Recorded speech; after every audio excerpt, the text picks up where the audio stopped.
వివిరావు గారు వివిరావు గారు అంటే ఇప్పుడు కాంగ్రెస్ కేంద్రం అధిష్టానం చేస్తున్న ఆర్గ్యుమెంట్ ఏంటంటే పోల్ ట్రెండ్స్ ని మార్చే ప్రయత్నం చేస్తుంది, అఫీషియల్స్ మీద బీజేపీ ప్రెషర్ తీసుకొస్తుంది. ఇది ఎటు వెళ్తుంది అనేది మనం చెప్పలేము, కానీ ఇది చాలా ప్రమాదకరమైన దిశగా వెళ్తుంది అనేది కాంగ్రెస్ అధిష్టానం ఆరోపిస్తుంది. ఇప్పుడు ఇక్కడ ప్రధానంగా మనం చూసేది ఏంటంటే మీరు అనేది ఈవీఎంల మీద వాళ్ళ అపవాదు కదా ముఖ్యంగా. హలో అదా లేదు, లీడ్స్ చాలా తక్కువగా ఉన్న ప్రాంతాలు, ఎక్కువగా ఉన్న స్థానాలు ఉన్నాయి. దగ్గర దగ్గర 500-1000 లీడ్స్ ఉన్నాయి. దగ్గర దగ్గర 40 స్థానాలు ఉన్నాయి. ఈ 40 స్థానాల్లో అఫీషియల్స్ని మేనేజ్ చేస్తారేమో లాస్ట్ మినిట్లో అనే భయం కాంగ్రెస్ వ్యక్తం చేస్తుంది. ఓకే, అయితే ఇప్పుడు ఒకటండి, ఇప్పుడు ఈ రోజు ఎలక్షన్స్ లో ఎలక్షనీరింగ్ అనేది కూడా చాలా ప్రధానమైనటువంటి అంశం అండి. ఎలక్షనీరింగ్ లో ఇవన్నీ కూడా భాగమే.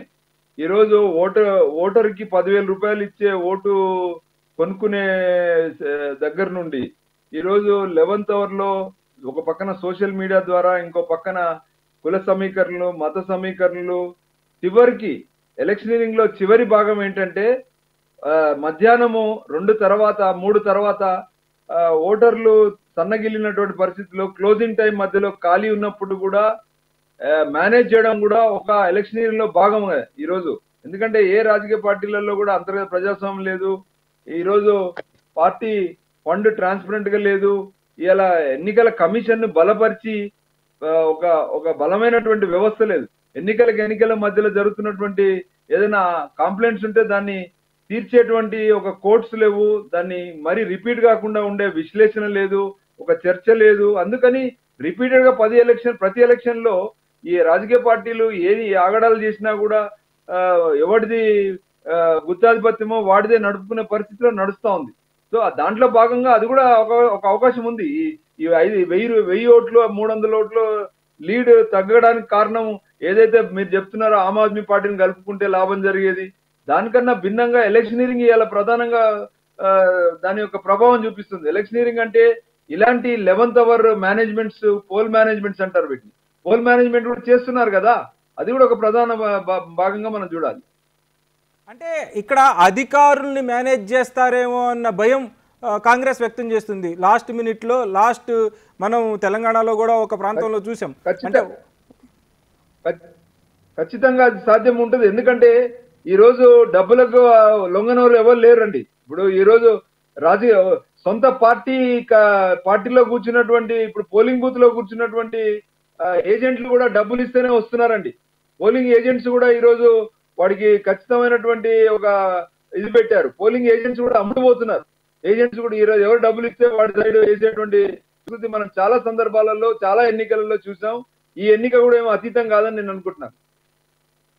కాంగ్రెస్ ఎలక్షనీరింగ్ చేయడంలో ఫెయిల్ అయిందని మీరు అంటారా?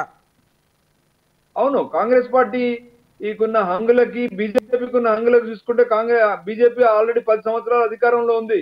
సో వాళ్ళ యొక్క నాయకత్వానికి, వాళ్ళ యొక్క ఏజెంట్స్ కి, వాళ్ళ యొక్క వ్యవస్థలకి బలం ఎక్కువ ఉంటుంది. డబ్బులు ఇమ్మీడియట్ గా వాళ్ళు ఇవ్వడానికి వాళ్ళ దగ్గర కొంచెం స్కోప్ ఎక్కువ ఉంటుంది కదా. అధికారంలో ఉన్నారు మొన్నటి వరకు అధికారులు కూడా. వివరావు గారు, లింగం యాదవ్ గారు, ఇక్కడ ఎలక్షనీరింగ్ చేయడంలో బీజేపీ అధికారంలో ఉంది కాబట్టి ఖచ్చితంగా ముందంజలో ఉంటుంది, అన్ని ఎలక్షనీరింగ్ వాళ్ళ చేతుల్లో ఉంటాయి. కానీ కాంగ్రెస్ ఎలక్షనీరింగ్ చేయడంలో ఎందుకు కొద్దిగా తగ్గినట్టు అనిపిస్తుంది? లేదు, అలాంటిది ఏది లేదండి. బీజేపీకి ఉన్నటువంటిది ఎలక్షన్ ఇంజనీరింగ్ కాదు, ఎలక్షన్ కమిషన్ ఆఫ్ ఇండియా ఉంది. గత 10 ఏళ్ళుగా ఈ ఒక్క ఎలక్షన్ గురించి అట్లా మాట్లాడతలేదండి. గత 10 ఏళ్ళుగా ఎలక్షన్ కమిషన్ ఏ విధంగా జరుగుతుంది దాడులు, దాని విధంగా ఒక స్వయం ప్రతిపత్తి గల ఎలక్షన్ కమిషన్ని ఏ విధంగా బీజేపీ వాళ్ళు కంట్రోల్ చేస్తున్నారు వాళ్ళు అనేది మనకు చాలా స్పష్టంగా అర్థమైంది. ఇవాళ కొత్త కాదు, చాలా రాష్ట్రాలల్లో ఇదే జరిగింది. పార్లమెంట్ ఎలక్షన్లో ఇవే జరిగింది. వాళ్ళు రాజ్యాంగ వ్యవస్థలు, స్వయం ప్రతిపత్తి గల వ్యవస్థలన్నిటిని కూడా ఇవాళ బీజేపీ ఏ విధంగా వాళ్ళు ఇవాళ యూజ్ చేసుకుంటారు అనేది చాలా స్పష్టంగా అర్థమైంది. ఇప్పుడు కూడా మాకు ఇంతే కదండి. గతంలో బీహార్ ఎలక్షన్లో మీరు చూడండి, చివరి వరకు ఆర్జేడీ కాంగ్రెస్ గెలుస్తున్నారు. లాస్ట్ మినిట్లో ఒక 10 సీట్స్ అక్కడ ఉన్నటువంటి ఆనాడు పోలింగ్ అధికారులని బెదిరించి ఆ 10 సీట్లు బీజేపీ గెలిచినట్టుగా ప్రకటించారు. ఇప్పుడు కూడా అందుకే చెప్తున్నా, ఇప్పుడు బీజేపీ లీడ్లు ఉందని చెప్తారు కదా, అన్ని సీట్లు కూడా దాదాపు ఒక 40 సీట్లు. ఎంత డిఫరెన్స్ అండి, 200 నుంచి 500 లోపే. అదే కాంగ్రెస్ గెలుస్తున్న లీడ్లు ఉన్న సీట్లు చూడండి, 5,000 నుంచి 10,000 వరకు చాలా స్పష్టంగా మెజార్టీ ఉంది. అంటే హర్యానాలో ఏం జరుగుతుంది, డెఫినెట్ కూడా ఈ దేశ ప్రజలకు సమాధానం చెప్పాలి. ఎలక్షన్ కమిషన్ ఆ బాధ్యత ఉంది. వీళ్ళు ఇది ఒక్కటే కాదండి, చాలా రాష్ట్రాలలో ఇదే జరుగుతుంది.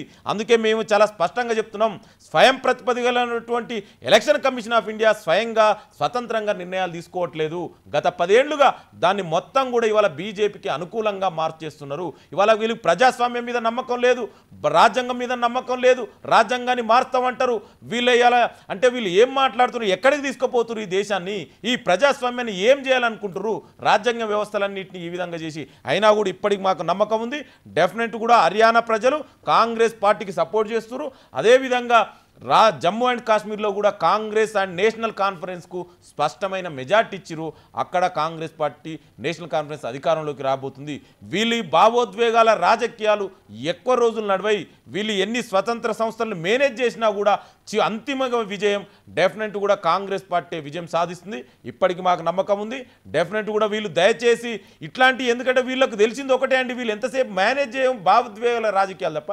ఒక సూటిగా ప్రశ్నిస్తున్నా, ఎక్కడైనా 10 ఏళ్లుగా కేంద్రంలో బీజేపీ అధికారంలో ఉంది, హర్యానా రాష్ట్రంలో బీజేపీ అధికారంలో ఉంది, ఎక్కడైనా ఉద్యోగాల గురించి వీళ్ళు మాట్లాడరని, ఎన్ని ఉద్యోగాలు ఇచ్చిరో వీళ్ళు మాట్లాడరు, దాని గురించి వీళ్ళు మాట్లాడరు. మహిళల మీద అత్యాచారాలు జరుగుతాయి, దాని మీద గురించి వీళ్ళు మాట్లాడరు. రైతుల గురించి వీళ్ళు మాట్లాడరు. ఆదివాసీలు, దళిత మహిళ, బీసీల గురించి వీళ్ళు మాట్లాడరు. మరి దేని గురించి వీళ్ళు మాట్లాడతారు ఎక్కడ? అందుకే వీళ్ళు ఎంతసేపు భావోద్వేగాల రాజకీయాలకు కాలం చెల్లింది. డెఫినెట్ కూడా మాకు నమ్మకం ఉంది, హర్యానా ప్రజలు బీజేపీకి వ్యతిరేకంగా ఓటేసిరని ఇందులో ఎలాంటి డౌటే లేదు. వీళ్ళు ఎన్ని మాట్లాడి ఇవాళ చెప్పారు. వినేష్ పోగట్ గారు గతంలో ఇంతకుముందుకే చెప్పారు, కొంతమంది మిత్రులు ఓడిపోయిందని ప్రచారం చేసిరు. ఎంత వేగండి.